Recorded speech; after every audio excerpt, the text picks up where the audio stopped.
बिस्मिल्लाहिर्रहमानिर्रहीम। अस्सलाम वालेकुम। आज के इस लेक्चर के अंदर हम चैप्टर नंबर 5 का थर्ड लेक्चर डिस्कस करेंगे और आज का हमारा टॉपिक होगा वायरसेस। तो बिल्कुल स्टार्ट में अगर किसी शख्स की मौत वाक़या हो जाती थी और उसकी कोई रीज़न पता नहीं चलती थी तो उसको कह दिया जाता था कि इसको किसी वायरस ने अटैक किया, या कोई भी पॉइज़न जो होता था उसको वायरस बोल दिया जाता था। और ऐसा क्यों था? क्योंकि जो वायरस का वर्ड था वो लैटिन वर्ड वेनम से डिराइव किया गया था। वेनम का मतलब होता है पॉइज़न। तो स्टार्ट के अंदर किसी भी शख्स की अगर मौत हो जाती थी और उसका कोई रीज़न मालूम नहीं होता था तो बिल्कुल उसको कह दिया जाता था कि इसको वायरस का अटैक हुआ। बेसिकली बायोलॉजी के अंदर हम वायरस को डिफ़ाइन किस तरह कर सकते हैं? तो वायरस जो है वो अल्ट्रा माइक्रोस्कोपिक एजेंट्स होते हैं। मतलब ऐसे एजेंट्स हैं जिनको हम आम माइक्रोस्कोप से नहीं देख सकते। हमें इसको ऑब्जर्व करने के लिए इलेक्ट्रॉन माइक्रोस्कोप यूज़ करना पड़ेगी। और ये नॉन सेलुलर इन्फेक्शियस एंटिटीज़ होती हैं। नॉन सेलुलर मतलब ये सेल्स से भी नहीं बनी होती। तो इसके अंदर क्या मौजूद होता है? इसके अंदर न्यूक्लिक एसिड मौजूद होता है और उसके बाहर प्रोटीन कोट होता है। अब न्यूक्लिक एसिड क्या चीज़ होती है? न्यूक्लिक एसिड या तो आरएनए इसके अंदर मौजूद हो सकता है या डीएनए मौजूद हो सकता है, और उस आरएनए या डीएनए के बाहर एक प्रोटीन कोट मौजूद होता है। तो इसको अगर हम डिफाइन करें तो ऐसे डिफाइन कर सकते हैं कि ultra microscopic non cellular infectious entities which contain either RNA और डीएनए, और उसके जो बाहर है वो प्रोटीन कोट होता है। और एक और इम्पोर्टेंट बात कि जो वायरसेस हैं वो लिविंग सेल्स के अंदर ही रिप्रोड्यूस करते हैं। मतलब अगर वायरस किसी कपड़े के ऊपर मौजूद है, किसी टेबल के ऊपर, चेयर के ऊपर मौजूद है, तो वो वहाँ पर पड़ा रहेगा, वहाँ पर वो रेप्लिकेट नहीं कर सकता। उसको रेप्लिकेशन के लिए, अपनी रिप्रोडक्शन के लिए लिविंग सेल के अंदर जाना ज़रूरी है। और जब हम वायरस को स्टडी करते हैं तो उस ब्रांच को हम वायरोलॉजी कहते हैं।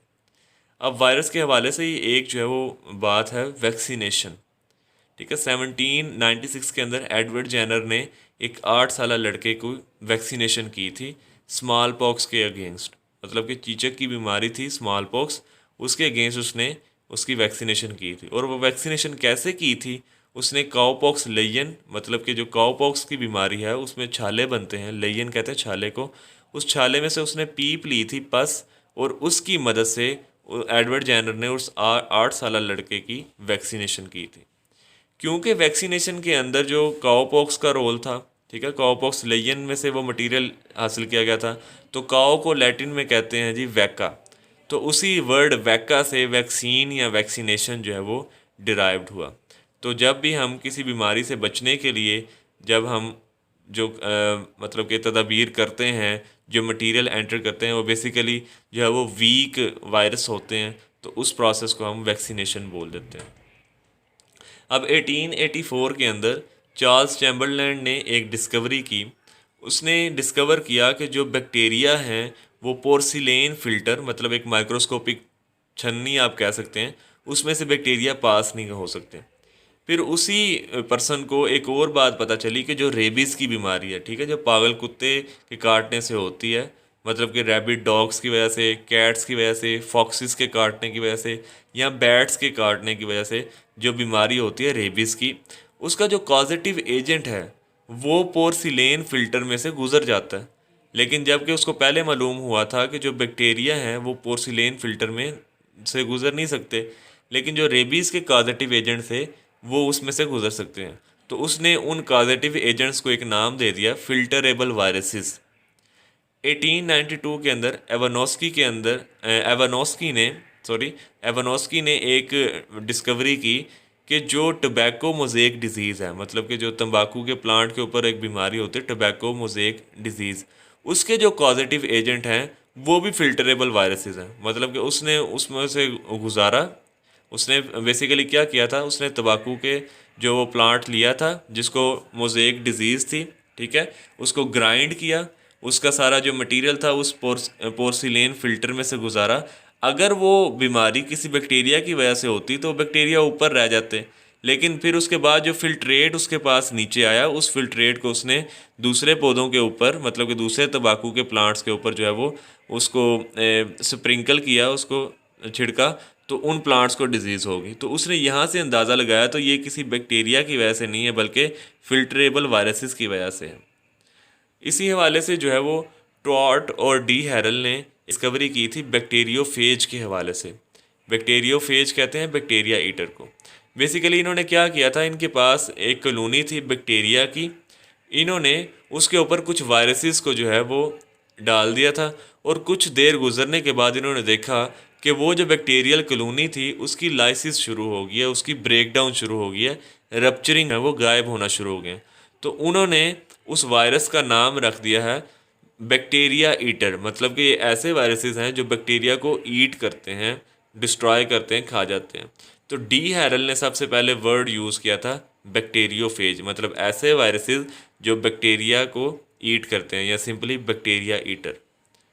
1935 तक किसी ने भी वायरस को देखा नहीं था, ठीक है, जस्ट उन्होंने उसको ऑब्जर्व किया था कि किस तरीके से वो पोर्सिलेन फिल्टर में से गुजर जाते हैं, लेकिन किसी ने उसको फ़िलहाल देखा नहीं था। लेकिन 1935 के अंदर स्टैनली ने टोबैको मोज़ेक वायरस जो था उसको क्रिस्टलाइज किया, और क्रिस्टलाइज करने के बाद उसको वो ऑब्ज़र्व कर सकते थे।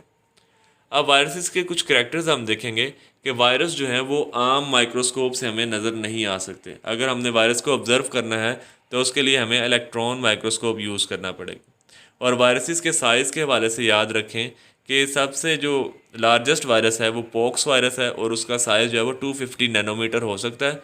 और पॉक्स वायरस सबसे लार्जेस्ट हुआ तो सबसे जो स्मॉलेस्ट है वो पैरवो वायरस है, और उसका साइज़ जो है वो 20 नैनोमीटर हो सकता है। अब वायरसेस को अगर आप वैसे देखें तो वो 10 to 1000 टाइम्स स्मॉलर होते हैं बैक्टीरिया से, और वायरसेस जो हैं वो आर्टिफिशियल मीडियम में ग्रो नहीं कर सकते। इसका मतलब ये है कि अगर वायरस ने रेप्लिकेट करना है, रिप्रोड्यूस करना है, तो उसको लिविंग सेल के अंदर एंटर होना पड़ेगा, तो वो आर्टिफिशियल मीडियम के अंदर ग्रो नहीं कर सकते। लास्ट के ऊपर जो बात आपने याद रखनी है कि वायरस के ऊपर एंटीबायोटिक्स का कोई इफेक्ट नहीं होता। एंटीबायोटिक्स किसे कहते हैं? ऐसी मेडिसिन जो बैक्टीरिया के ख़िलाफ़ यूज़ की जाती है। तो एंटीबायोटिक्स का वायरसेस के ऊपर कोई इफेक्ट नहीं होता, वायरसेस जो हैं वो रेजिस्टेंट होते हैं। उसके बाद वायरसेस को एक और नाम दिया जाता है ओब्लिगेट इंट्रासेलुलर पैरासाइट। मतलब कि ये ऐसे पैरासाइट हैं जिनको होस्ट की ज़रूरत लाजमी होती है। होस्ट के बगैर ये रेप्लिकेट नहीं कर सकते, ये रिप्रोडक्शन नहीं कर सकते। क्यों नहीं कर सकते? क्योंकि इनके अंदर सिर्फ न्यूक्लिक एसिड मौजूद होता है और बाहर प्रोटीन कोट होता है मौजूद। तो इनके अंदर ना माइटोकॉन्ड्रिया मौजूद है, ना राइबोसोम्स मौजूद हैं, ना साइटोप्लाज्म मौजूद हैं। तो ये new material, new nucleic acid, new proteins ये जनरेट नहीं कर सकते। मतलब इनके पास अपनी मेटाबॉलिक मशीनरी मौजूद नहीं होती। तो इनको ये सारी चीज़ें तैयार करने के लिए किसी सेल के ऊपर हमला करना पड़ता है। उस सेल के अंदर मौजूद राइबोसोम्स, साइटोप्लाज्म, प्रोटीन्स को यूज़ करके ये अपने लिए न्यू न्यूक्लिक एसिड्स और न्यू प्रोटीन्स जो है वो जनरेट करते हैं। इस वजह से क्योंकि वायरस एक होस्ट सेल के बाहर जो है वो सरवाइव नहीं कर सकते, रिप्रोड्यूस नहीं कर सकते, तो इसलिए इनको ऑब्लिगेट इंट्रासेलुलर पैरासाइट बोला जाता है।